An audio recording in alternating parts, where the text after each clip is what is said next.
Hi guys, welcome to YouTube channel cousins கலாட்டா. So இன்றைக்கி நம்ம வந்து எங்கே வந்திருக்கோம்னு பார்த்தீங்கன்னா கத்திப்பரா பார்க் தான் வந்திருக்கோம். ஸோ வந்து இங்கே வந்து நாங்கள் நிறைய இடத்த என்ஜாய் பண்ணோம், அட்வென்ச்சர் பண்ணோம். பட் வந்து எங்களால் எல்லாத்தையும் எடுக்க முடியல. ஸோ வந்து நாங்கள் இதையாச்சும் எடுக்கலான்னு சொல்லிட்டு நாங்கள் ட்ரெயினில் ரைட் கூட்டின்னு போனாங்க. அதை நாங்கள் எடுத்துருக்கோம். அது வந்து ஜாலியாக இருந்துச்சு. 2 ரவுண்ட் கூட்டின்னு போனாங்க எங்களை. சூப்பராக இருந்துச்சு. எங்கள் மே லீவை வந்து இந்த பிளேஸ் தான் நாங்கள் ஸ்டார்ட் பண்ணோம்.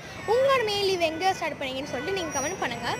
ஸோ வந்து எங்கள் அம்மாவும் எங்கள் அம்மாவும் வரல. அவங்க அதனால் வந்து அவங்க உட்காந்துருந்தாங்க பார்க் மாதிரி. நாங்கள் நிறைய இடத்துக்கு போனோம். இந்த மாதிரி நிறைய இது வரணுன்னா நம்ம சேனல் லைக் பண்ணிடுங்க, ஷேர் பண்ணிடுங்க, கமெண்ட் பண்ணிடுங்க. ஸோ வந்து எங்கள் ஆன்ட்டி, நான், என் தம்பி நவமிகா, தீப்ஷிகா எல்லாரும் சேர்ந்து போனோம். ஸோ வந்து நம்ம முந்தா நேற்றுலாம் வந்து நிறைய ஷார்ட்ஸ் அப்லோட் பண்ணியிருக்கோம். அதையும் பாருங்கள். இனிமேலும் வரும். பாய்.